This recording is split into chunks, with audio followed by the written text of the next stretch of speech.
Okay, I'm going to call the Plan Commission meeting for June 10th, 2019 to order. Roll call.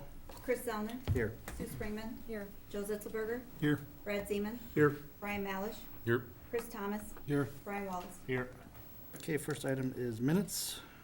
Anybody like anything pulled, or I'd look for a motion? I'll move to approve the minutes. Motion by Joe Zitzelberger, second by Susan Springman. Any other comments? Call the question. All in favor, say aye. Aye. Opposed? Ayes have it. Public comment on items not on the agenda. Is there anybody who'd like to make any comments? Hearing none, we'll move forward. Under new business, we have public hearing and discussion action on Festival Foods conditional use permit to exceed the maximum allowable building square footage in the Kilkenny West Commercial Development.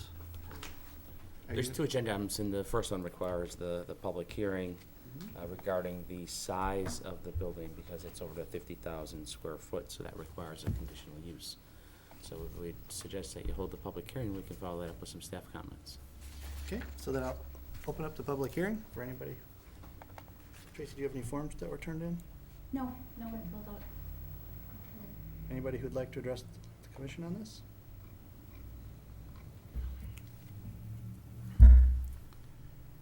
Seems like about 2 minutes. So we will close the public hearing.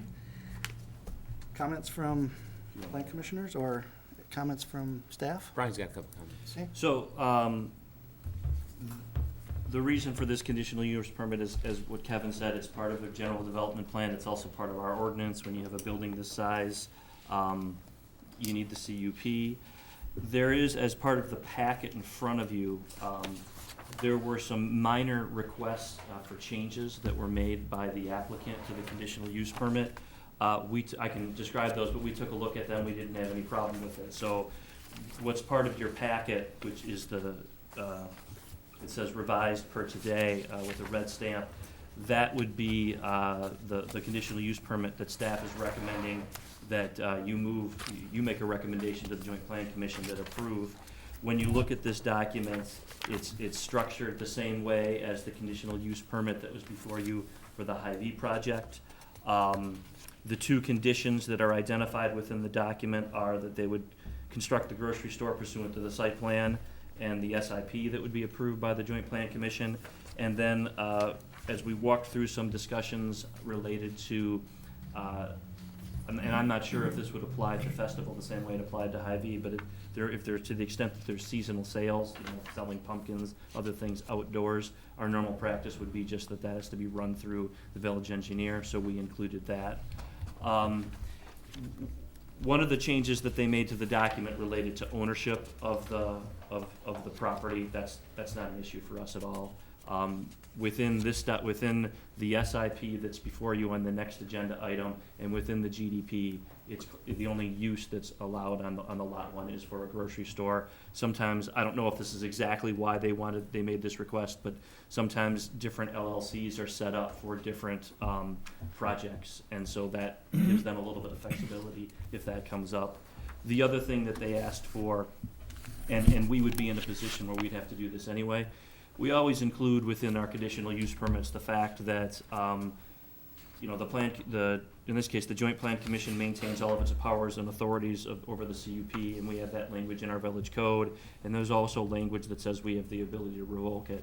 And they wanted to add language that said if we were going to seek to revoke their CUP because they hadn't complied with one of the conditions, they would want notice and the ability to cure that. And I don't have a problem adding that language because that's the process that we would use anyway. We would never just go seek to revoke a CUP. So that's, I guess we can answer any questions that you might have, but the revised CUP is supported by staff, and we would recommend that the Plan Commission recommend its approval to the Joint Plan Commission. Okay, plan commissioners, any questions? Hearing none, do we have any motions? I'll make a motion to recommend approval of the conditional use permit to the Joint Plan Commission. Second. Motion by Brian Mallett, second by Chris Thomas. Any other comments? Call the question. All in favor, say aye. Aye. Opposed? Ayes have it. Next, we have discuss and take action on the Festival Foods Specific Implementation Plan, SIP, in the Kilkenny Commons West Commercial Development at the southwest corner of Woodland and County Highway Q. Who is presenting? Well, as an introduction, Chris, I think I'd ask you or the Plan Commission if you want a further presentation by the applicant, or if you've seen this enough and heard from them enough.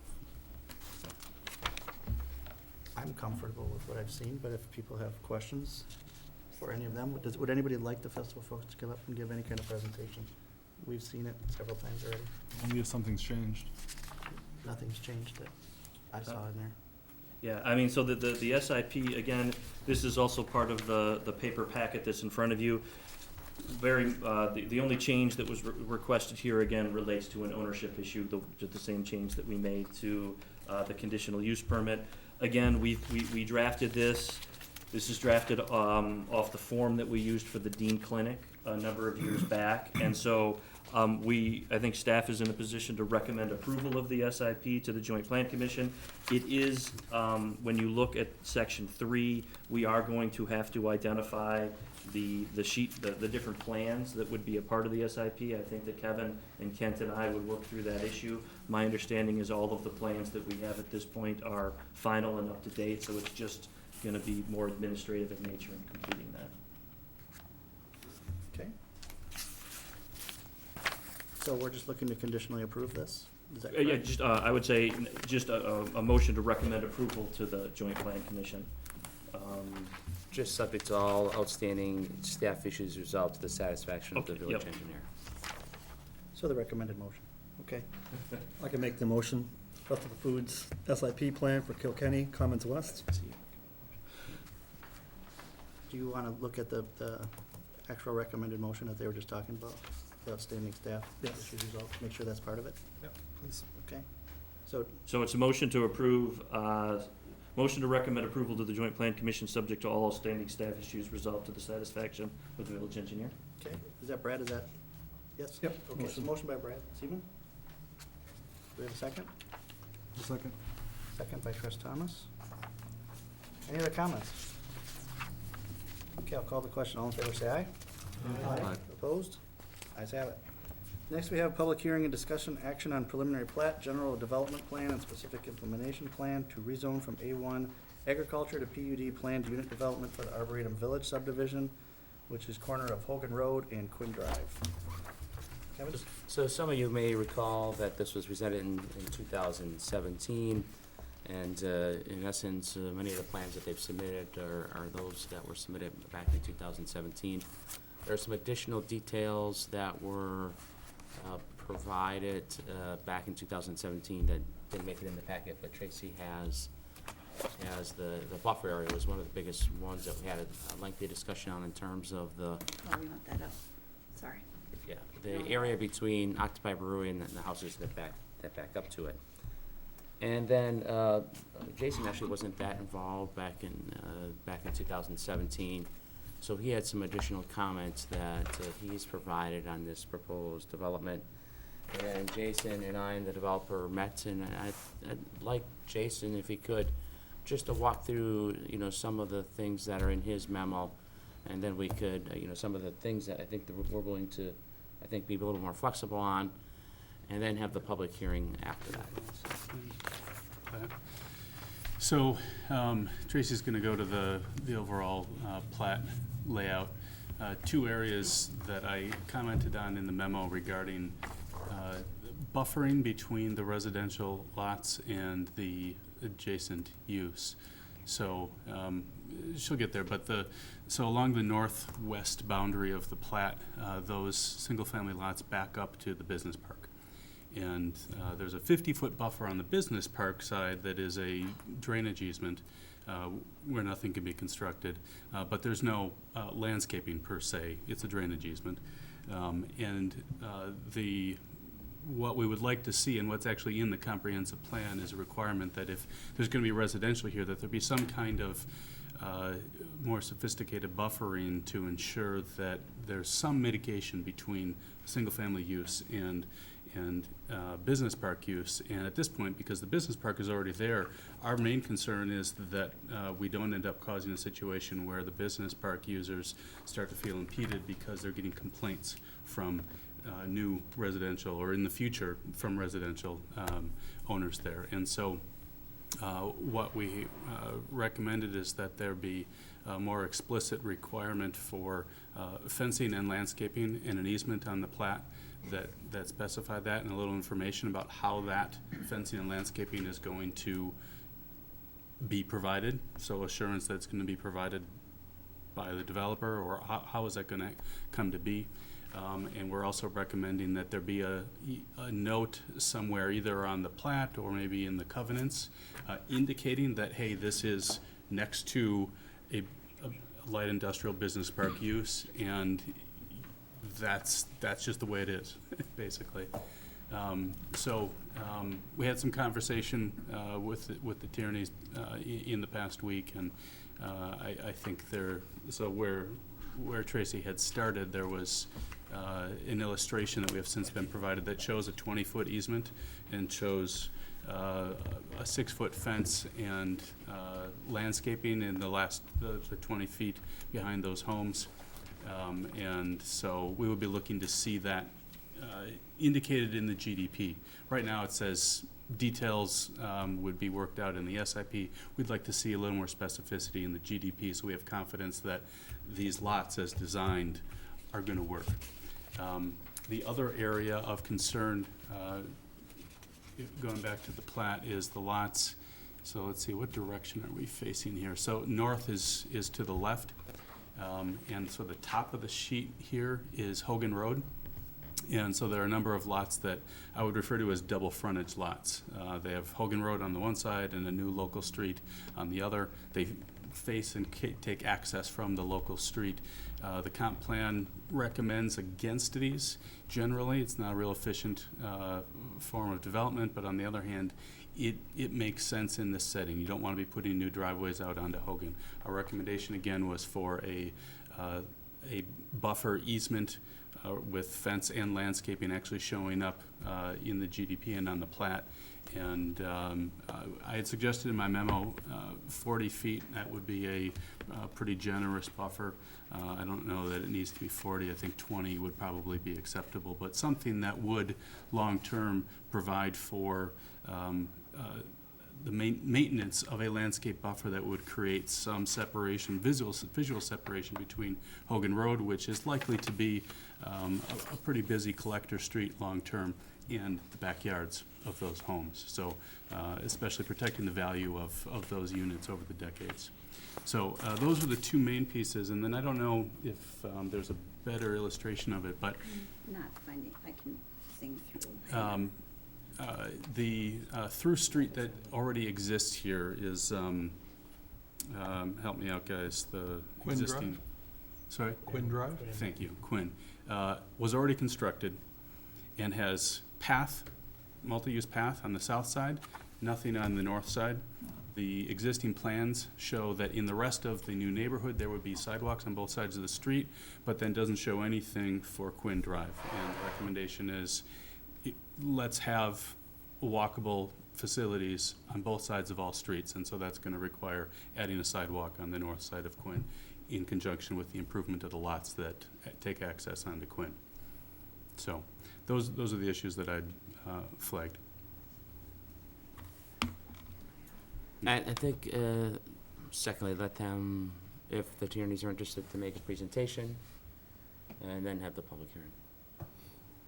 Okay.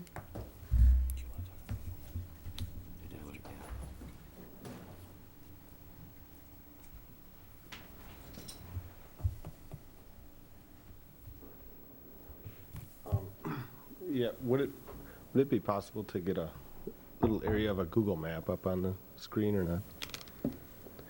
If it would be, if you could get Emerald Court on the screen would be perfect. But those two areas, the one was up against the industrial park, and we agree 100%. We'll put a nice 6-foot tall fence, just very similar to the one we did that backs up to the railroad tracks in Savannah, in the old Savannah Village. It was about 20 years ago. We'll probably try to use a better, lower maintenance, better quality than wood this time. But if we do get a map of Emerald Court, and I apologize, we should have had that in the packet as an example. But it's a area where there's double loaded lots, very similar to the ones along Hogan Road will be. And they were actually the first ones to sell because some people would rather have a road in their backyard than another house. So, you know, everybody's different. So, but as to Jason's point, we're gonna put a 15-foot landscape easement. Yeah, so. Get in there, hang on. You can zoom in a little bit more.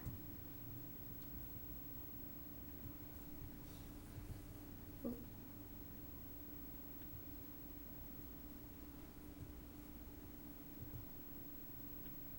There we go. So, these are all here, you know, road and road. And these lots aren't even that deep. So we're not concerned about it as far as selling the lots and people being happy living there. So we just do a 15-foot easement on that one. And then along the industrial park, we were planning on having a 20-foot after talking with Jason, and the 6-foot fence we feel would be sufficient.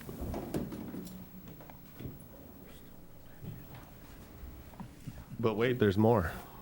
The reason I have to come up, I don't want to date myself. There's very few people in this room remember Dennis the Menace and Mr. Wilson. That was a TV show when I was a little kid. Now, if you think back, well, never mind. Most people never heard of it. That's okay. It's one of the first TV shows they had. And Dennis the Menace, they had a little tool shed out back. And he was always in trouble with Mr. Wilson. And we've never allowed any little sheds. They're outlawed from all our developments we've ever done. But if you take these lots backed up to the Octopi Brewery, which is great they're building. It's always good when it's there. You say, there it is. And right in the back, we're going to have a beautiful fence. But there'll be the ability to have a little kind of a tool shed. Now, it could be a man cave. You could actually go out there and with a couple comfortable chairs and maybe drink a beer. But the back of the tool shed will be kind of close to the fence. So it's going to give something, and they'll be beautiful. So I shouldn't even say little shed. They're going to be really neat. Garden structures. Thank you. You'd have a very steep roof. They'd be done in cedar or some cool LP Smart Side or something like that. So you'd actually be there, and that would open up to your backyard. And it's kind of neat because we've always had to totally not have any of these little, you know, them little sheds that people just buy them and they're really bad. I had one that somebody snuck in, and it actually cost me a couple $1,000s to negotiate, and I shouldn't even say that, but to get rid of it. They're really bad. But these are going to be really good. And I think it's going back to when I first started in this business. There was a guy named Bob Richardson. And he kind of thought he was into this, and we had a big argument one night. We were doing a plan. So I'm going to have to prove to Bob that these are going to be really beautiful. And what is it, Jason? Is it 1 through 14 or roughly? The lots? Yeah, the ones something backed like up that. to the Octopi. Yeah. So that's going to be kind of neat. And it's the first time we've ever done it. And hopefully it's not the last. Thank you. And Tracy, if you could bring the main kind of plant back up again.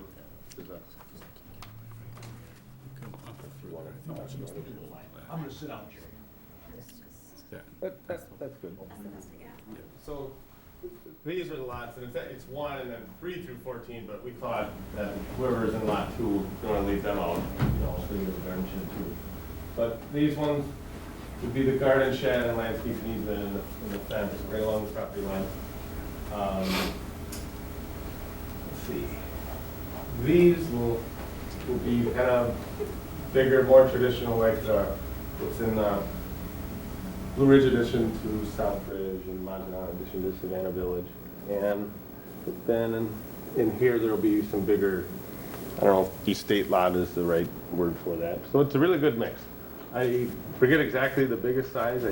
It's probably 3/4 of an acre almost. And the smallest ones are about 8 8,500 square feet, and a lot of stuff in between, so a good variety. And is there, yes. Dan? Yes. Am I correct? These lots and these ones are for a duplex those are- condominium? Correct. So, all the variety in one. Okay, Questions? we'll come back after we open the public hearing. Is that okay? Yeah, just maybe a couple quick comments. Comments, Comments, yeah. One, I would say relatively minor issue that we're gonna have to do for the GDP is, we went through this with Golden Ponds now because of the cluster mailbox issue. I'm looking at the GDP right now, and we're gonna have to have an outlot for the residential homes, similar to Golden Ponds, and so that's something that we'll work through. There is one lot, I'm not sure which lot it is, that it talks about, and I'm not talking about the duplex lots that you all just walked through right now. There's another lot where there's gonna be proposed a larger multifamily development. And so we have an ordinance right now, just trying to call it up on my, so 133-16 of our code that talks about no rezoning, additional rezoning to R4, R5, or PUD with multifamily units shall be allowed, which have the effect of allowing more than 25% of the total dwelling units to be multifamily units. I think that we need to work through that issue. I'm not sure if we would hit that threshold right now, but I know for some other developments, we've kind of put multifamily on hold at this point until we get done with our housing study. And so I think that we need to, I think that we can probably find a resolution with the developer on that, but that would be an additional change to the GDP. Okay, One more thing, Chris, from me, is that Tracy noticed in the newspaper, and I think it was Tracy's typo, but the public hearing was noticed as 7/9/18. So we'll duplicate that process just to make sure we follow it properly. okay.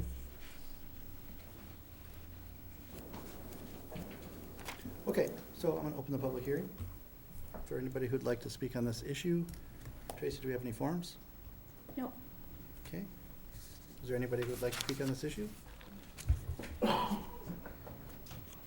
have some questions. My name is Andy Wendowski, and I'm at 103 West 3rd Street. I would be very interested to know why this is going to PUD zoning and what variances or differences between that and standard single family.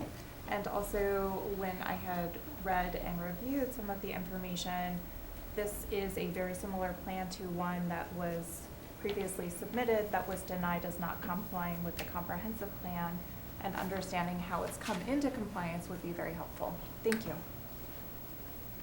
Thank you. Okay, anyone else? It wasn't denied, we simply pulled it off the shelf. The other thing is, when I first came, did my very first development in Waunakee, it was Southbridge, it was about 51 lots. And that was a R1 zoning.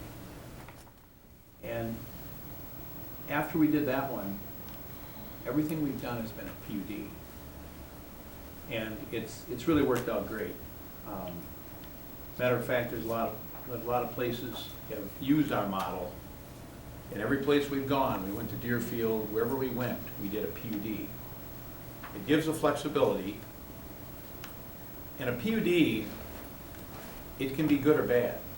If a developer comes in and says, I want to do a PUD, we want to get away from R1 zoning or R2 zoning.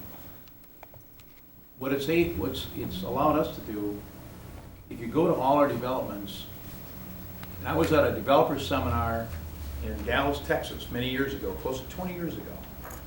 And there was a woman who gave a seminar, and she said, when you really think about nature, they studied the buffalo herds, the little calves would always be in the center. And they would watch out for the wolves and around the outside of these natural big, huge buffalo herds. And she said, you developers, you'll take a piece of land that's left over on the edge, and you'll make a park. And I never forgot that. And that's why we went with PUD. The parks are always in the center. it's kind of the heartbeat. And that was when we started using PUDs, and it's been a tremendous, great process. Okay, thank you. Anyone else? Okay, then I'm gonna close the public hearing. Brian, do you wanna address that at all? Well, I mean, on the first, we can look at, I don't have on my fingertips right now, what if any differences there are between like setbacks and, other area variances between the R1 district and the PUD. We can certainly have that information for you when we come back the next time. My recollection is that it was not denied before, that it was pulled. I know that it was on multiple plan commission agendas in 2017. I'm not gonna say definitively that it wasn't rejected. I would wanna go back and look at the minutes, but my memory is that it was pulled by the developer. It wasn't, that there was in fact no action that was taken by the plan commission. And I think Jason already addressed the issues that, I think he's looked at the comp plan and looked at the proposal, and I think in his memo, he identified the two issues with the comp plan. One was advisory, and it sounds like there's been a discussion with the developer and on the back, the homes that back up, have a road on both sides, and it doesn't seem like that's problematic or inconsistent with the comp plan. And it sounds like the one thing where there was inconsistency with the comp plan, the developer's gonna make some changes to bring it into compliance. Okay. Plan commission members, any comments or questions for staff? Susan? Did we ever get Occupy to fix the back of their building where they have the pallets out and they were supposed to screen? Remember how unsightly it was in the back, and as a condition of their expansion, did we get them to do that? Because doesn't that back up to this development?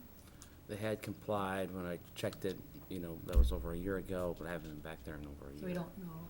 They're still under construction. They're supposed to Yeah, have they were that. constructing a new Yeah, fence. they're gonna get that done. Yeah. So the only thing I'm aware of, I have a friend who lives in a similar development that backs up to a park, is the beep, beep, beep of the trucks when they back up. And I don't know if they have a lot of truck traffic back there. They may not. Maybe it comes somewhere else. Something to be aware of in terms of, soundproof, glass or whatever, hoses, if that is an issue there. I don't know if it is. I remember hearing this all the time, all night long, this beep, beep, beep.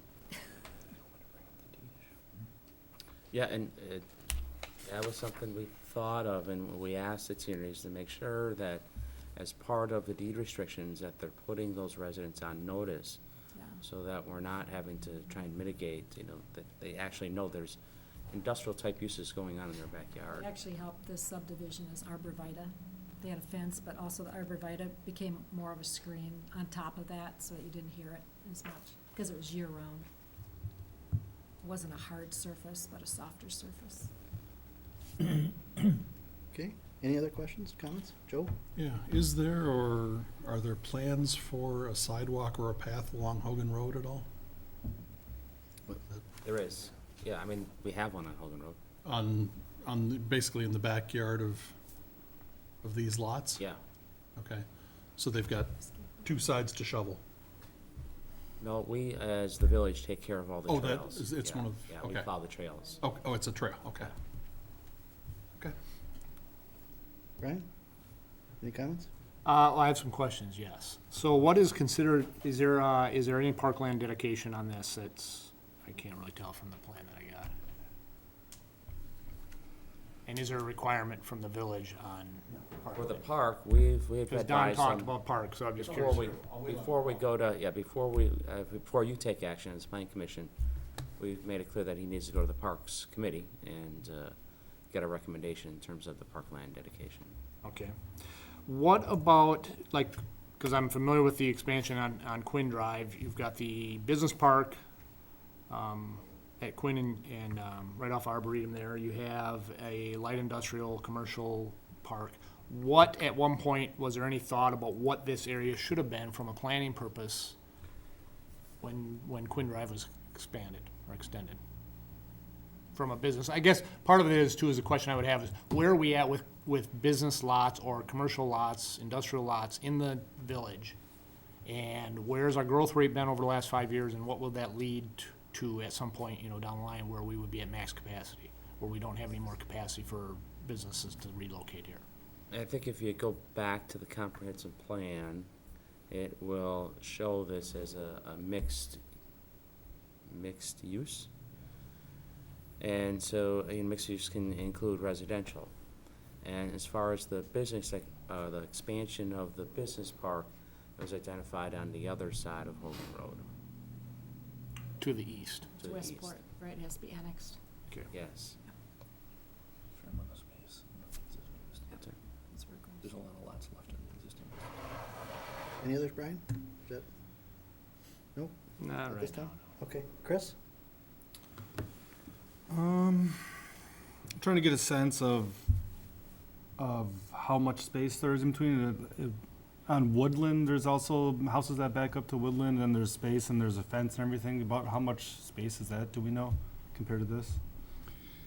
So the woodland lots that you're thinking of are a little bit shallower, by 10 feet or so than the proposed lots here. There is most of those lots have trees, and there is like a wooden sort of split rail fence, just aesthetic along the back of there. In some cases, the trees have been removed, or there just aren't trees there now.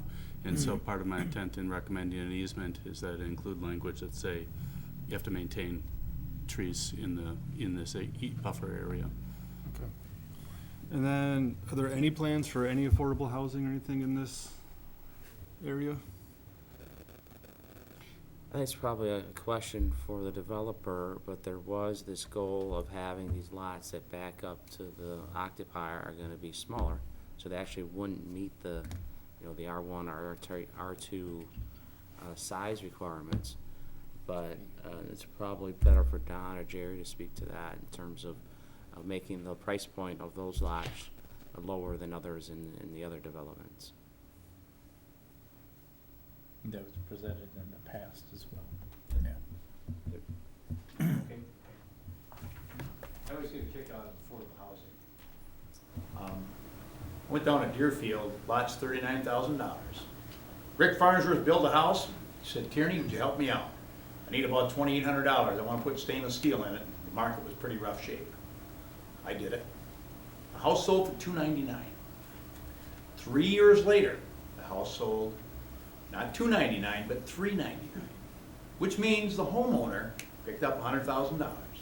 When I go to seminars, they'll say, you developers, we gotta do something about you. You gotta get into affordable housing. So the market raised it. So what I've done is I've come out with my lot prices, for instance, Kilkenny Farms. You usually, the old rule of thumb is that if you take a lot, you could go back 20 years, 30, 40, your parents, and say, what was that house? Well, my mom and dad bought that house and lot for $100,000. And if you said, I'll bet you paid $20,000 for the lot, you almost hit it every time, 20%. So really, if you take a lot that's $80,000 times 5, that would be a $400,000 package, $399 or whatever. The other thing I get a kick out of is when people talk about workforce housing. In today's workforce, people that don't have a college education or a big student loan, some of these people are taking down close to $100,000 a year. And I get such a big kick out of workforce housing. They're very well paid, $80,000 a year. These are people that are running big machines. So I'm going to ask you, because I need a little help, what's your definition of affordable housing? People who work in the business park can afford to live in a house nearby?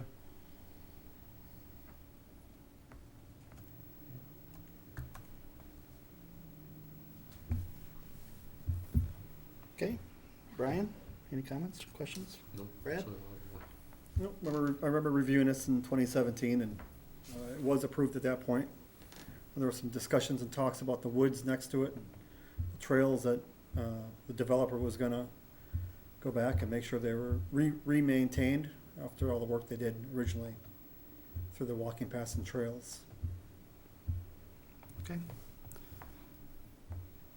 I don't really have any other additional comments at this time, but we're not taking action tonight, is that correct? Correct. We're going to the next time. Are we looking for any, do we need to do anything tonight? I guess is my question. No. Okay. But you do the okay with everything Jason said regarding how the two main points that he discussed are gonna be handled, I think. Yes. Okay. Everybody else okay with that? Well, I'd be curious to know, like, when you talk about Hogan Road and a setback for buffering, what kind of lot depths are you talking about after that is accomplished?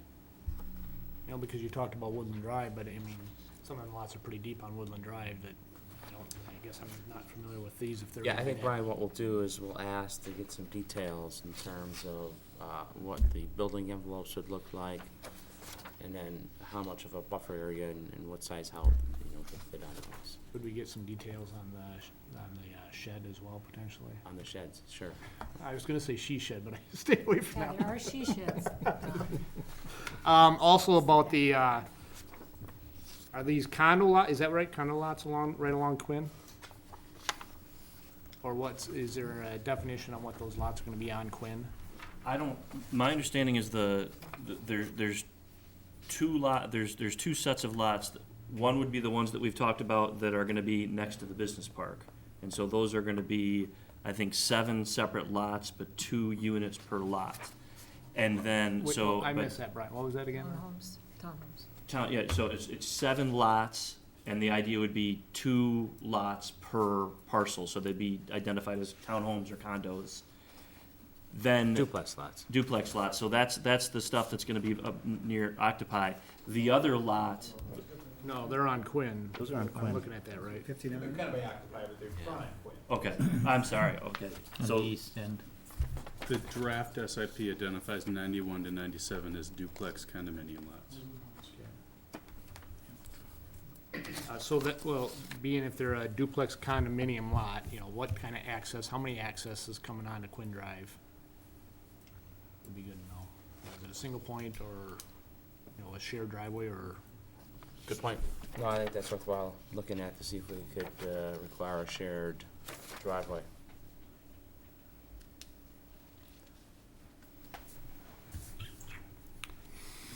So one other comment I'll make, and Don, I don't know if it happened or not, because we talked about it in 2017, when Brian asked about parks.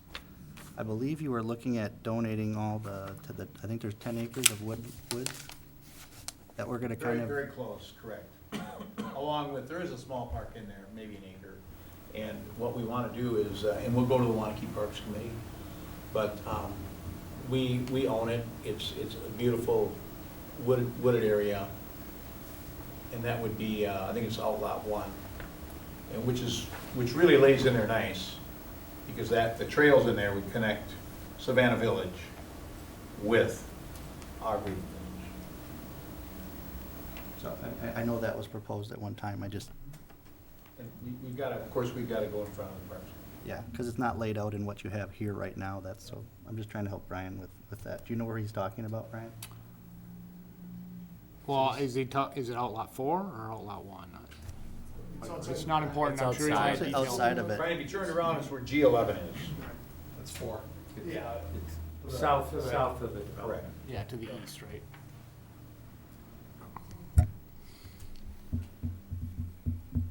To the east, yeah, okay. Okay, we're good? Everybody's good with this? Okay, move on. Next, we've got discuss and take action on proposed signage plan for lamp house at 203 East Main Street. I don't know if there's anybody here. Come here. But maybe you can present what you're proposing. All right. You're asking me to? Yes, All right. I am. So if you It's could okay please with tell Chris. your name and then who Yeah. you're with and all that stuff.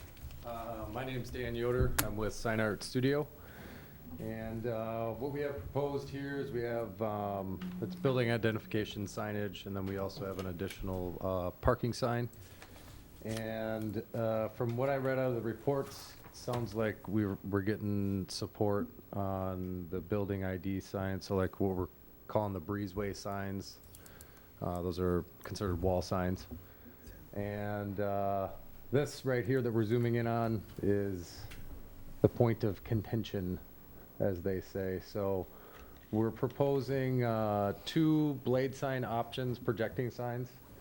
And really, the intention here was to kind of get a little bit of the feel from a little bit of an older type of a sign, more of that vertically oriented blade sign versus your typical kind of Main Street projecting sign. And ordinance allows a 20 square foot version, which we're showing there. We are proposing the alternate at 40 square feet because we do feel that as far as the size and scale of the building and the development, we feel it's appropriate, we feel it looks nicer. But then we have an additional layer to this, which is ordinance allows a maximum of 20-foot height. And in order for that to happen, even with our smaller sign, that bottom leg of the sign, if you could go down one more, Tracy. Well, here, that's a good, thanks, Jason, by the way. Where that went there, the bottom leg of the sign, you know, obviously it's gonna land on this band here where the retail is on the first floor. Obviously, we don't feel that looks good, and it sounds as though we have support that others don't feel that looks good either. I think there's a bit of a procedural issue with this, getting a conditional use, something I guess not fully aware of when I submitted. We would have asked for that more clearly, so we could maybe walk out with an approval today with a conditional use. So our goal would be that we can leave here with support of the sign size and the placement as it would meet ordinance, but know that we would come back to get a conditional use to raise the sign up to where we feel it's appropriate on the building. We have to get the sign into production is really what it boils down to. And so we know we can't get a 100% commitment from you guys today that you would approve a conditional use because we know I have to go through the process. But we're asking for some sort of gauge on everybody's temperature if we did come back for that at the 20 square foot, if we'd have your support. So we can at least make a decision with HUVD and ourselves if we feel comfortable proceeding with production without approval of the actual sign location. So that's where we're at with this right now. Does anybody have any questions on the signs themselves, designs, what we're looking to do? Susan? Do you have retail signage identified? This isn't a comprehensive package, right? No, Tracy, I did ask Tracy about that, and she said that those would be permits issued administratively, and they did not have to come for planning commission? You don't have a comprehensive? That's at the discretion of the zoning administrator. If they come in at one at a time, then they're taken as they come.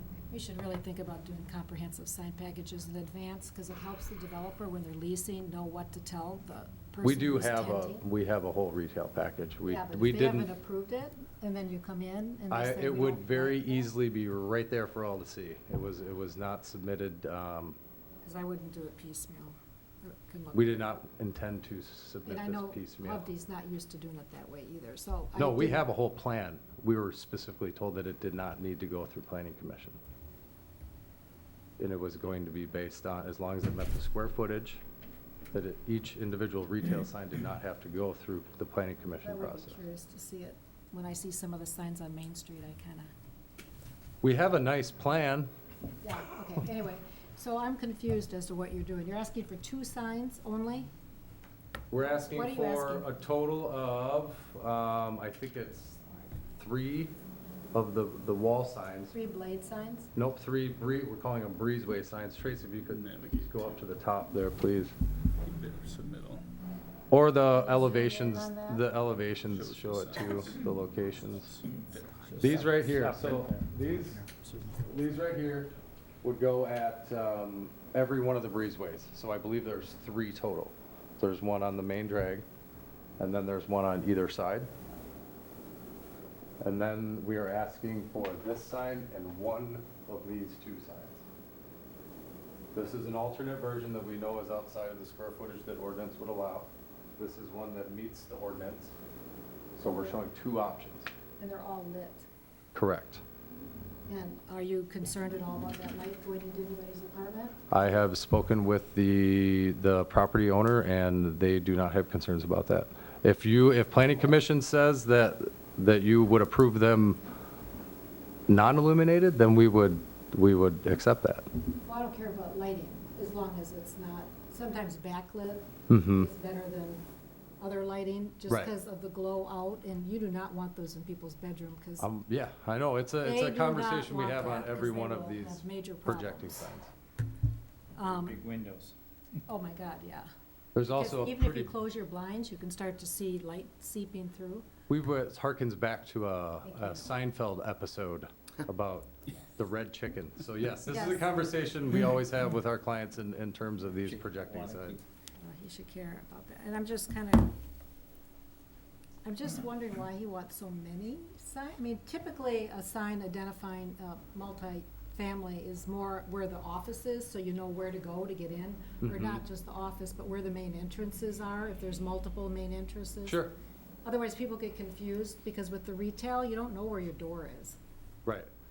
These are more, so the breezeway signs, and if we can pull up those elevations, Tracy. Like, Sure. scroll down the elevations there. Meaning for the retail users too. Yeah. You know, there are specific guidelines for the storefront signage. Mhm. There's a length per storefront length. Correct, yeah. You could easily just identify the zone, it doesn't have to be designed, but to Susan's point, that you'd have that comprehensively identified, so then if you did follow up with a specific design, Mhm. it just becomes a signage permit. Absolutely. But the zones could be part of this. Absolutely, I I 100% think- agree. This is a very specific question that I asked and was told it did not need to be included. And we, as such, I have all of this, it's all in part of the rest of our Are you package. talking to Randy or to who? Tracy, I asked So it's Tracy. easy No, to I mean- resubmit is no, what no, you're I mean- saying. It's easy to resubmit, yes. But I'm trying to figure out which question am I answering here? Retail? Didn't have to submit to city. Well, I just think you should have a comprehensive, so that, me personally, I think it helps everybody in the end, and I think you probably agree with that. Absolutely. And you are going to. Yeah, no, we're gonna need not it. seeing It's, it. I didn't have this I would think we conversation. should see it, but we don't. And then I'm concerned about lighting into units. I think you absolutely should not do that. The owner, I guess, if he doesn't care, I still, yeah. So I guess I would be more concerned about the effect of of these signs on other properties for most of the signs. So the three wall signs aren't likely to affect the units in this building much. They could, the ones that face to the east and west could have some effect on properties to the east and to the west of the block. That would be my only concern there.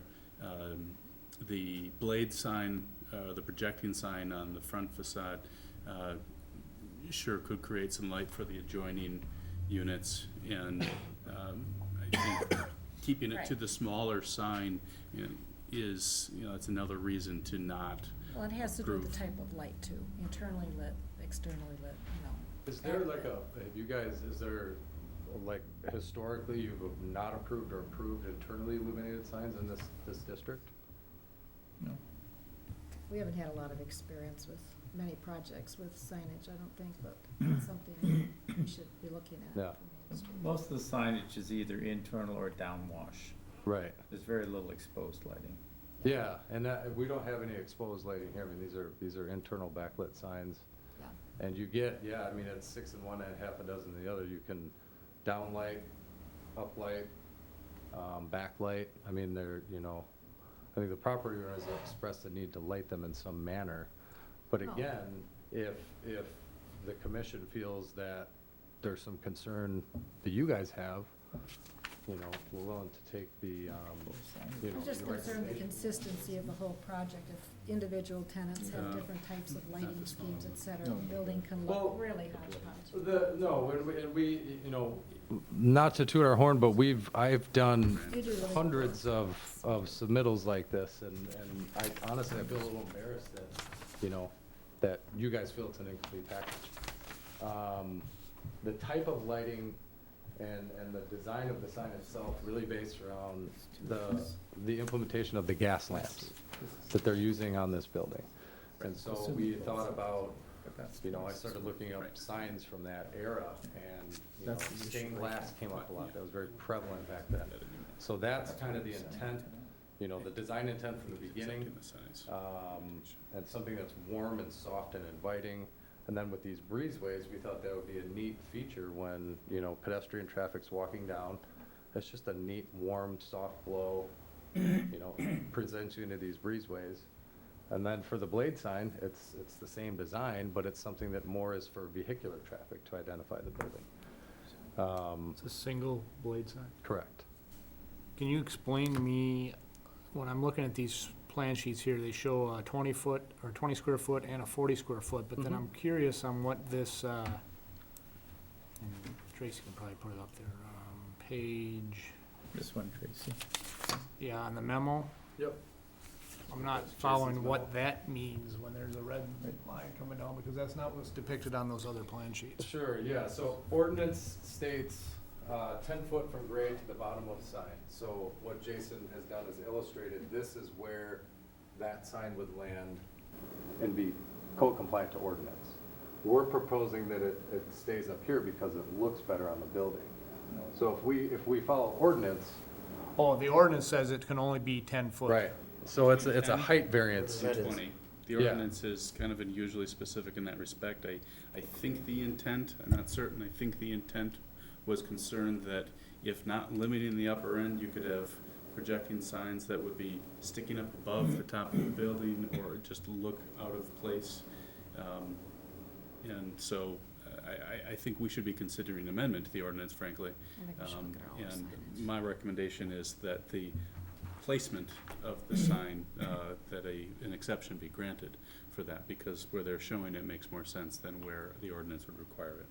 And I think the ordinance is also an evolution of the ground signs, and we didn't have many four-story buildings downtown. So things have evolved, Sure. not to beat up the people who had the ordinance. Things are different now than when. Right. It's another issue, another conversation, but how does it impact at this point on this particular project? Well, we can't leave with approval with this today, with that height. We need a conditional use for that.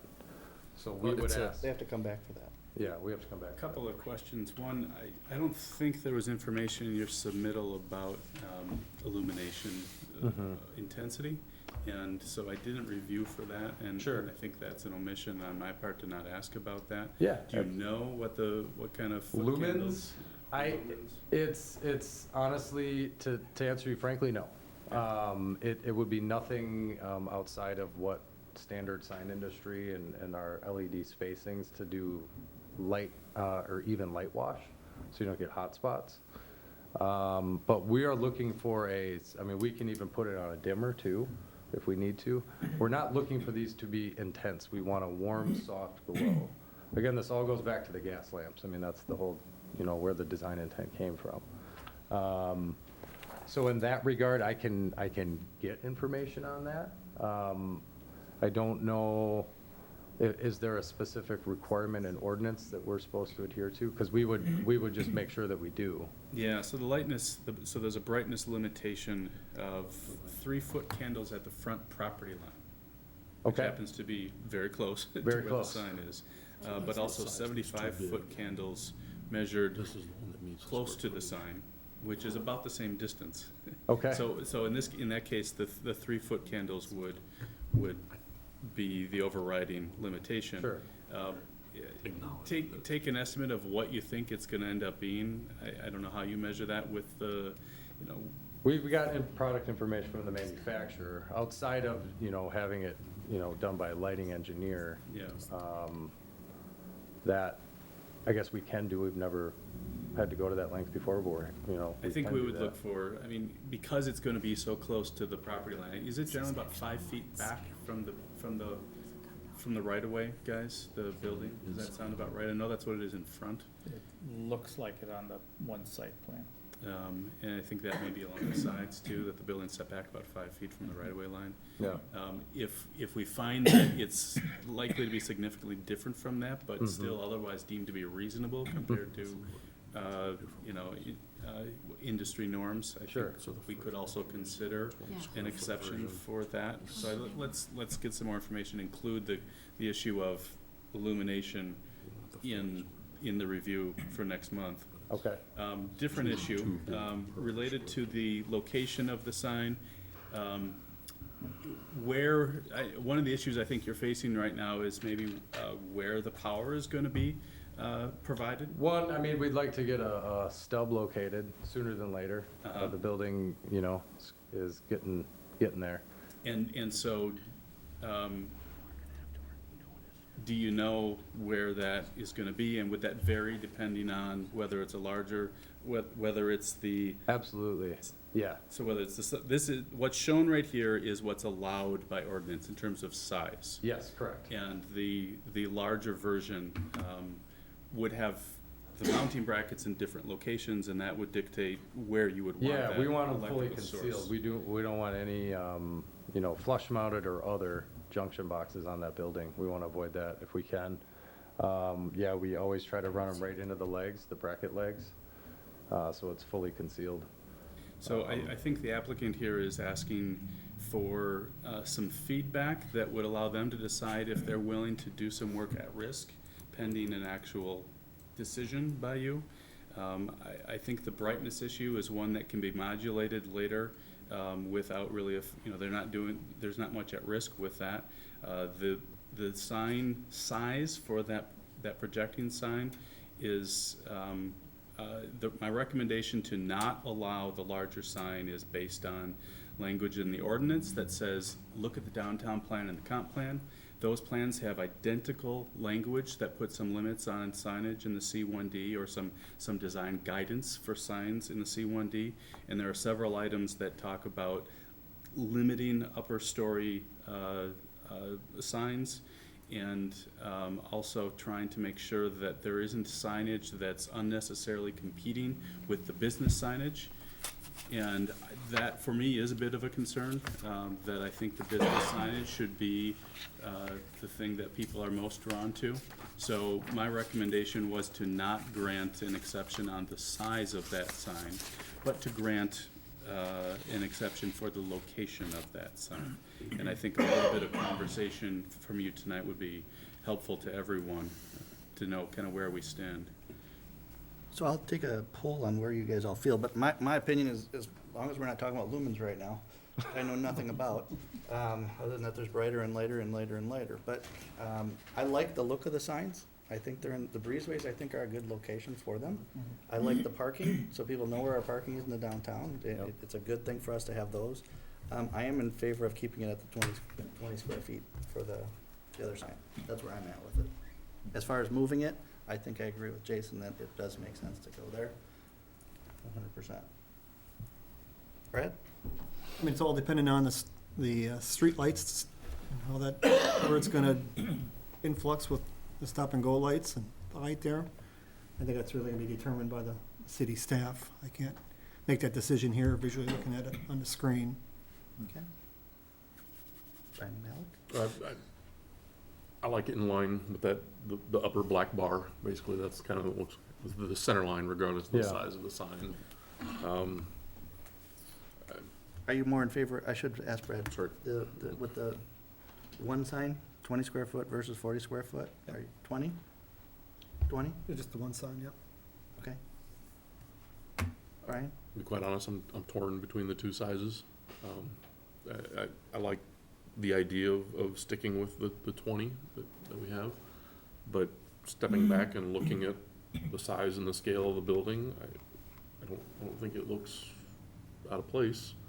But then you throw in the sort of the competing idea, and it's okay, well now as I step down below and looking on that south facade, what and where the other business location, sign location's gonna fall, and what does that look like? You see multiple business with the larger 40 square foot version. Yeah. So on that one, I have to admit, I'm a little bit torn yet. Probably leaning towards the 20. If I had to make a call now, I'm probably edging towards the 20, but I can appreciate how the 40 fits within scale. The parking signs make sense. I did have a question on the breezeway ones. Are those not having like a section of the building there, are they recessed a little bit? They're actually on, there's like a steel lintel, a steel beam, Mhm. that kind of, a header, and so Yep. they're mounted directly to that. And so they Okay. fit within that Within the webbing. flanges almost of Yep. the beam there? Yeah, Okay, Yep. and the beam is about flush with the exterior wall? yes, I Isn't believe, it? yeah, Okay. yeah. So With, there's- yeah, give or take, I think there's a detail on that, there's a band that goes across, I think there's a masonry detail. And it's not tucked back, but it's not quite surface Correct. proud either, Yeah, so. yeah.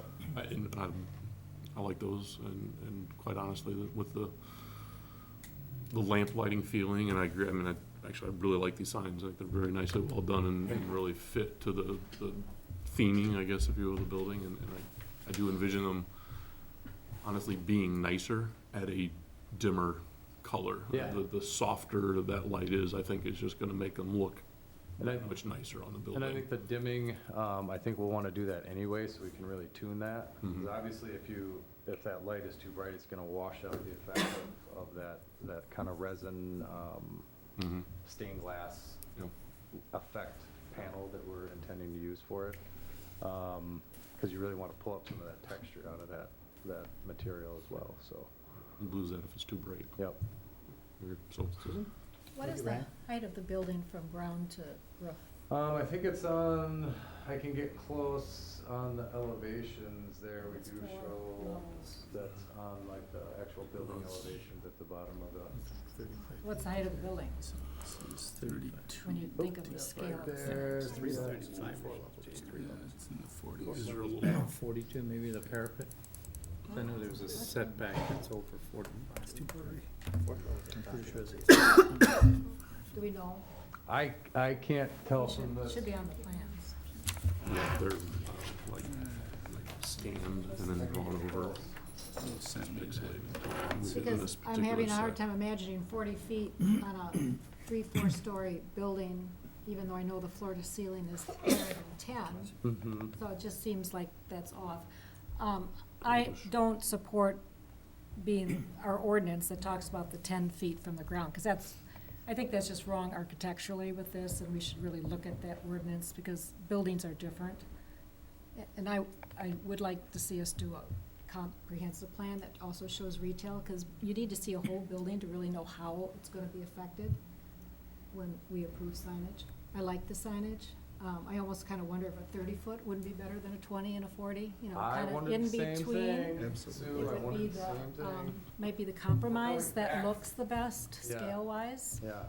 something to think about. And, where do the residents enter the building? I don't know. Because Well, is there there's gonna some be garage no probably. signage there? How the are people exterior gonna guy. know where to go? I think that's, as far, I don't know that they're, first of all, I don't know the answer to where they enter, like the rental office. That's or- why I or question rent- the breezeway, because that doesn't really go to anything but Goes to the walk parking behind lot. the building. Right, I know that there's, all the parking is behind the building. But you don't know that by saying breezeway. People don't really know Correct. what that means. No, I Yeah. understand that, yeah. I mean, but, so I'm just thinking directionally, Sign is. Mhm. where, there must be maybe there's, I don't know where the entrance is to the common hallway and elevator core. Yeah, I thought there was a lobby off of the front. It's hard to. Towards the west end, Because that you bank. are going to is the need a lobby. sign there. you know, I actually. I believe quote me it's on that this, but inset bay. I believe this is the rental office. I think it's the inset bay that you see, Right here. no, to the right. To the right a little bit. Right. Oh, Yeah. too far. I think that's the common lobby there. Is there parking on Main Street? Of it? I believe so. Or you have to go in the back? Okay, anyway, we should know what kind of signage they're envisioning there, and that doesn't come after the fact. 'Cause So something- I know there's not an additional, like a elevator leasing would office be. sign that's coming later. If they're gonna do anything, I would imagine it's gonna Here's your- be, here's your- you know, a window decal, a door decal. Yeah, something okay. like that. And the parking, I I think this is- definitely agree, people need to know where to go to parking, because Yeah. people get totally lost. Yeah. And I don't have a problem. Okay, Joe? I would echo pretty much everything that's been said on that, and the parking signs seem a little odd to me, only from the standpoint that we probably ought to have more throughout the village of something similar. So it'd be great if we can look I know into a that. sign guy. Exactly. As far as the height and placement on the building, absolutely above that 10-foot mark makes complete sense. And like Sue had said, maybe a 30-foot. Yeah, as an Yeah, option. the 20 feels a little small, the 40 feels a little big. Yeah, and this, you know, this goes back to, well, a long time ago when these kind of projecting blade signs were the thing, but these were 150, 200, 300, 400 square foot signs. And I think there was a contraction from that big time. Obviously now we have ordinance that's maxing it at 20 square foot. And so we felt 40 square foot was not excessive, but, you know, we're certainly willing to look at, you know, a 30 square foot option that's right in the middle. Again, I'm looking at this vertical band, you know, this from here to here, and size and scale of the building itself, not just its height, but its, you know, the whole mass and its frontage. And 40 was kind of where we, you know, we all agreed was optimal. But 30's better than 20. So, The other piece to that, I would say, is, you know, a full sign package, if we were seeing the retail pieces to that. Yeah. I think definitely lends some more scale to it as well. sure. Yeah, that's definitely a balance. You know, you don't want to take away from retail. I think that this sign is a bit of a, obviously it's a different use, it's identifying the building, but also the intent there is, you know, vehicular traffic. You of course, you want your retail to have, you know, good signage from vehicle traffic as well. And it's just, again, it's more about design, you know, and how that size, the size of the sign and how it scales to the building. That's where our brains were at. Yeah. Okay, anything else, Joe? No. Chris? I don't have much more to add. I agree with the opinions here. I like the location of the sign there instead of having it just 10 feet off the ground. I would also lean 20 feet instead of 40 feet.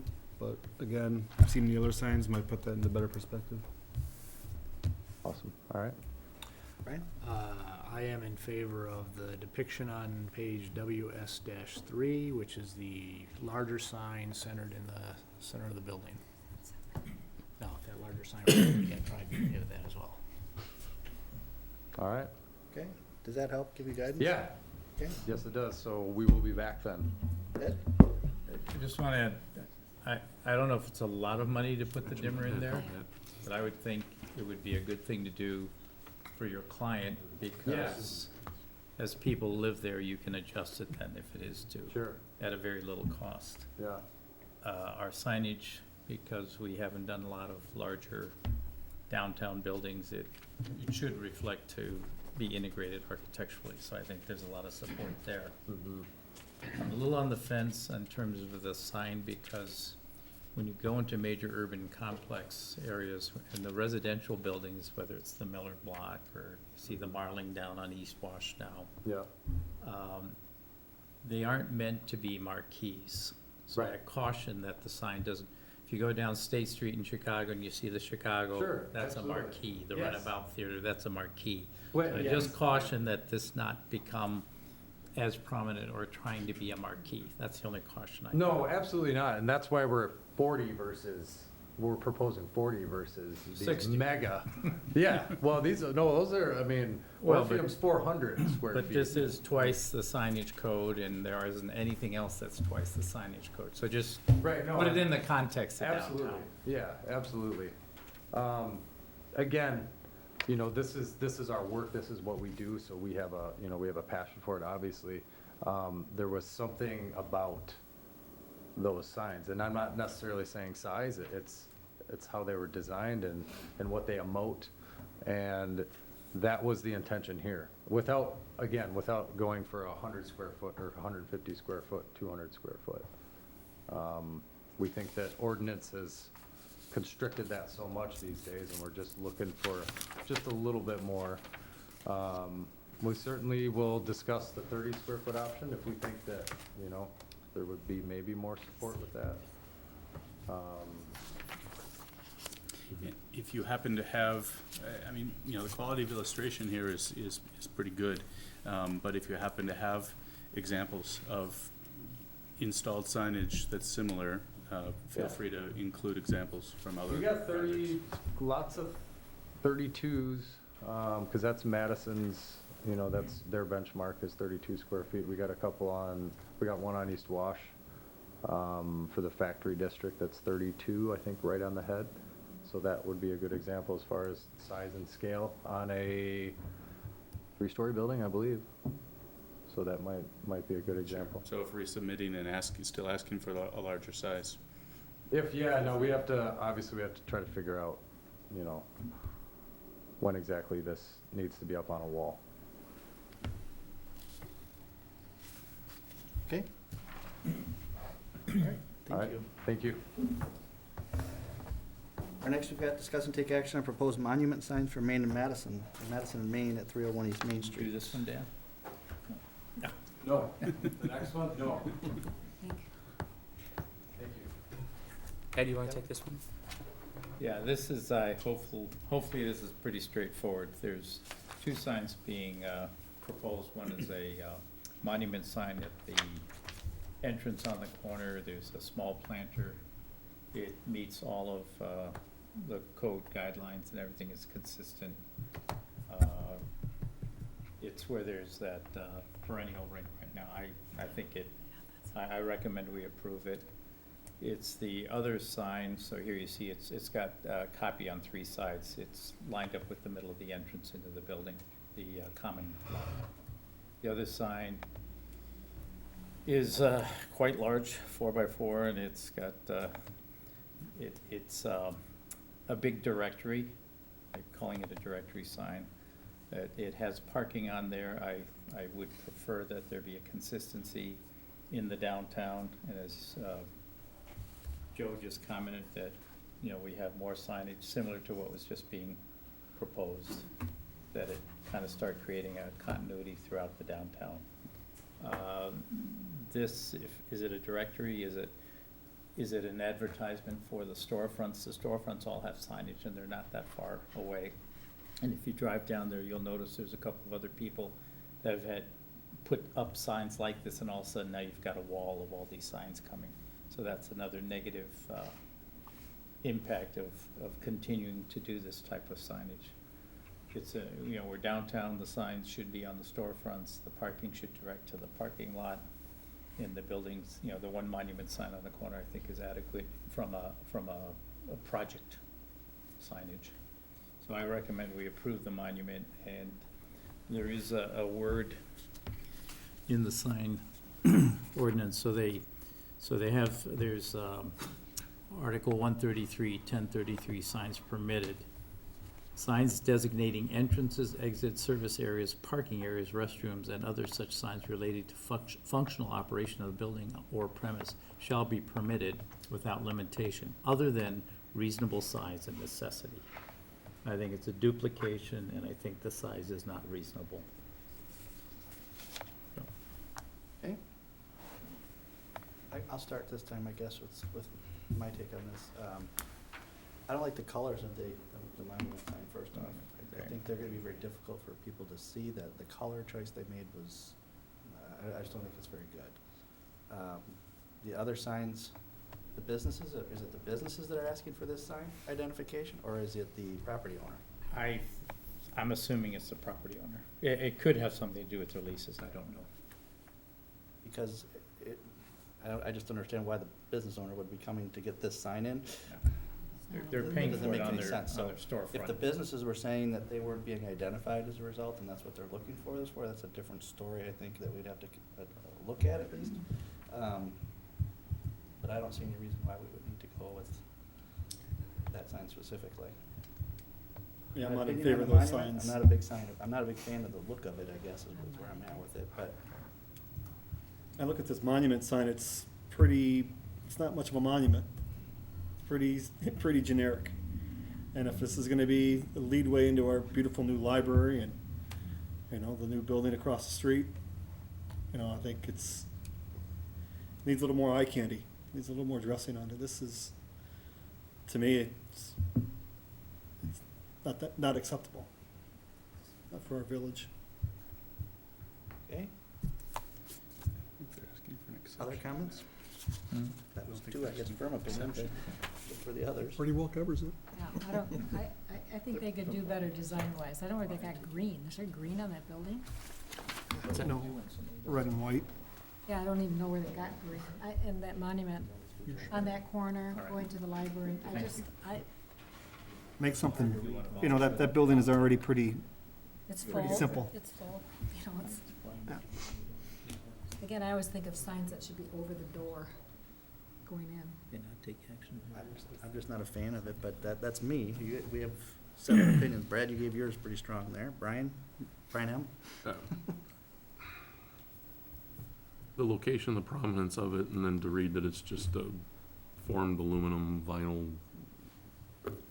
Feels like we're trying to take what could be like even really a nice, monument sign that they could play off of, and then trying to do it on the cheap. And that's the taste in my mouth about it. I don't know how to word that better, sorry.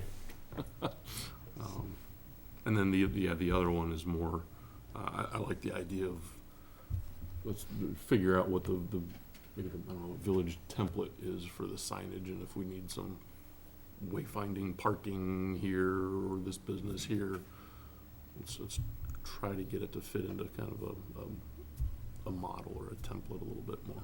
Okay. I just can't figure out why the owner would want that sign. I can see where the businesses might if they have a certain reason, but not the owner. I'm just trying. Brian W.? This monument sign, as Brian said, the materials on it doesn't send any appealing, it doesn't appeal to me, and it's the owner's call, I guess, of whatever we decide here. But the location too, it's not visible really, because it's tucked in on the corner. The only time you're gonna see it is when you're sitting at the stoplight. So, I think maybe they could try to find a better way to sign the building appropriately, potentially. Maybe they wanna see what goes up on the other one first and see if they can't match that somehow. The other sign, as far as that, this wood 4x4 stuck on a couple of pieces of 4x4, not really appealing to that, so I wouldn't approve that. Chris? Geez, I hate to keep piling on, so I'll just say I agree with everyone's opinion so far on this. Joe? I'll pile on. Same stuff. Susan? No. It needs more work. Okay, so do we give any direction there? So, this is what I'm taking from what you said. When it comes to the monument sign, it sounds like the plan commission, there's at least been one person who's questioned the location. Other people have said they're open to a monument sign here, but whoever the applicant is going to need to do some work and resubmit it to make it look more like a monument sign, something that stands out and the village can be proud of as they're driving down to the new library. With respect to the other sign, Ed already identified reasons to deny it under the code. It sounds to me like there's not support for the sign itself. There could potentially be support for some type of directional parking sign, similar to what you saw on the previous proposal, but that again would be something that would require the applicant to kind of take another look at it. So I don't think that you need to take any action tonight, and I think that there's enough feedback that staff has, as long as I summarized it correctly, that can be shared with the applicant so that potentially they come forward with two new proposals. One, potentially the second sign being just more of a standard parking sign, and then the other one, a nicer looking monument sign. Is there consensus? We all like a monument sign? I don't see the need for a monument sign here. Oh, okay. This project's been open for how long? It's full. It's an apartment building. I don't know why you would plunk that thing in front of the front door. I don't know why you need it. Yeah, I've never seen a monument sign. you actually, it is quite visible when you drive by. Building? Yeah. No, I mean, you do see it. The The building spot. doesn't block it. But I like what you just said, Sue, is that it actually blocks the entrance to the Yeah. building. I don't actually think they need, I don't know why they want one. I think it detracts from the building, frankly. But Well, that's was my that- personal opinion. What attracts you to the building? What? Well, I just don't think, and they may have another reason. The applicant's not here, so we can't ask any questions. It would have been helpful to have somebody here. talk to. We'd be more than happy to meet with them. We can raise that issue too. I mean, the monument sign is open. You know, there were some That's people. just my opinion, Yeah. people may disagree, but I don't even know why we need it. I'd rather see something over the front door. I think there's a signboard at the entrance or something, if they need people to know the name of the building. But, I mean, it's just my opinion, others may disagree. Do I understand correctly that, I think the monument sign, the first one, is within the ordinance, and the second one would be an exception to the ordinance because it's more than simply directional? And so procedurally, we have leeway to say what we would do with an exception, but less leeway with a monument I sign. think that we have some architectural control certainly on the monument sign. So I mean, the location issue, I would have to take another, I mean, to Jason's point, I'd have to take another look at the code to see if we're blocked from denying it, for lack of a better phrase, but I do think that we have some architectural control. That to me would go to the potential revision. Whether or not we have total control to deny it would go to, well, just that. But it sounds to me like, based on the consensus discussion here, that there's not support for approving the monument sign as it's been presented tonight. And I would tell you that from the applicant's standpoint, I think they're in a better position to be able to have a discussion with staff and potentially come back with something different that maybe would get approval than to have an outright vote on a denial. Well said. Yeah, I wish they were here to ask a couple Yeah, it would questions, be but helpful if it was important. to know what their reason that they want this is at this point, since it's been up for this. I'm assuming it could be that there's competition across the street now, that they want something to identify themselves. Easier locator to their building for people potentially. I don't know, I'm just throwing things out that could be, but Well, yeah, I see having a sign on the building, but it doesn't have to be that. And we should look at our ordinance if we're allowing monuments as a given up and down Main Street, because I'm Yeah. not sure why we do that. Well, I think the next, item on the agenda is actually gonna touch on some of what you're raising. It Okay. is, actually. Good. okay, so what do we need to do? So, I mean, anything again, else? I think all of the points have been valid. I think that the staff has enough to go back to the applicant and have a discussion with them, and then also to let them know that to the extent that they're gonna resubmit, it would be a good idea for them to be here at the plan commission meeting when it's gonna come up, so that they would be able to answer some of the questions that you have. Perfect. Okay. Number 6, discussion on proposed timeline and process for updates of village code of ordinances. And Jason's gonna provide you an update, and we did get a copy of his memo that was sent out on Friday. Yeah, so there's a couple things to look at right now. The headline, I think, really is that it's time to bring the ordinance into compliance with with case law. So the Reed versus Gilbert Supreme Court decision a few years ago basically outlawed any jurisdiction's ability to regulate based on the content of the sign. And so in practice, that becomes a challenge, and jurisdictions everywhere are figuring out how to do that. The changes that you need, we need to find a different approach to regulating things like political signs and real estate signs and garage sale signs and all those things where you have to be able to read the sign to know that it's one of those sign types. And so the approach that we're recommending is that we take more or less the same dimensional limitations, but we lump them all into as types of temporary signage, where there are qualifying events that allow properties to have additional temporary signage. What is on that sign isn't the village's concern and isn't regulated, but that your flexibility to be able to have additional signage associated with a qualifying event is how you can continue to do the same things that we've been doing, and how the village can still have some control over signage without really regulating content. So that's the major item.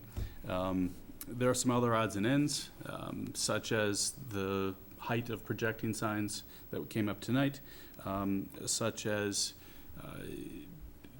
providing some language that would give us a little more clarity in situations where commercial users want to put images across the entire window, which we've seen within the past year. So those are two specific situations that have come up that we think deserve a closer look and probably some revision. I guess one of the questions here, as stated on the agenda, is what's the timing? How does this come forward? To bring it back for the next meeting, we really need to come up with a draft within the next couple of weeks for that to work. And we don't really have the capacity to do a full rewrite of the sign code, which in theory could end up happening. The thing could snowball a little bit, but I think a day of drafting could allow us to identify all those inconsistencies with Reed, plus a couple other things that we're aware of, and to come back with an initial set of edits for consideration at next month's meeting. If it looks good, it could go on for formal amendment by the board. If it ends up leading to, what about this, what about that, maybe we end up in a couple more rounds. And I would say at this point we need to play it by ear a little bit as to how it proceeds. Okay. Everybody okay with that? Go ahead. Do we have any policies on if a sign encroaches over the public right-of-way? Yes. Yes. What is that? They can't. Doesn't the Hubdy? The Hubdy is. The blade sign, or is that? That building's set back 5 feet? They are set back, so that works perfectly. Good. So we do have that. All right. Yeah, I think our main goal, to piggyback off of what Jason was saying, is putting something together that deals with the U.S. Supreme Court decision. It effectively, if you look at materials that are authored by different municipal organizations, it effectively invalidated every single municipal sign code in the country. And it's been a real struggle to draft sign ordinances. These same municipal organizations have taken cracks at putting together model ordinances that would be shared and potentially adopted by different municipalities. And each time they do that, people pick it apart and basically say it doesn't satisfy the U.S. Supreme Court decision. So we now have some examples that we're able to work off of. I think we might have to do this, as Jason said, in 2 steps. In other words, taking care of the Reed versus Gilbert stuff right away, and then knowing that we might have to come back to you with some of more sign changes, because there have been different statements made about making updates to the sign ordinance, but the focus is the Reed versus Gilbert updates. If we can get some other stuff in there, great. If not, that may have to wait till later. Like Jason said, we have every expectation to bring an ordinance amendment to you at the July Plan Commission meeting. And then if it looks good to you, because it's in the zoning code, it's gonna require Class 2 public notice. So best case scenario is we get something to you that you're comfortable with in July, and it would go on for one of the village board meetings in August for a change because of the notice issues. Okay, everybody comfortable with that? Yep. Okay. Thank you.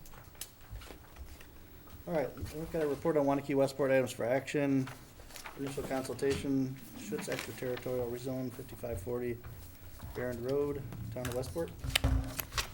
Kevin? Yeah, it's just a consultation, so what it looks like we're in here is that they want to rezone from county R1 to village R1 to have a less restrictive setback, which would allow for a garage to be built that's closer to the right-of-way. It's a town issue, I don't see any village issues with that. I agree. And then 2 and 3 we've second- already discussed, right? What's that? 2 and 3 are done? Yes, 2 and 3 done, correct. Then public hearing and discussion action on a request by Groundswell Conservancy to divide and rezone 3 parcels located State Highway 19 and Yeah, Helen this is Road. that joint project with the town and Groundswell. We made a contribution, or we're taking some land on the O'Malley property. We have to carve out the high ground that's not part of the purchase. And so it's just some certified survey map in order to create those parcels so we can complete the deal. Okay. Joint plan members, any questions for us? Everybody good? Okay, one more motion. Motion by Susan Springman to adjourn. Second. Second by Brad Zeman. All in favor, say aye. Aye. Aye, opposed? Ayes have it. Thank you, everyone.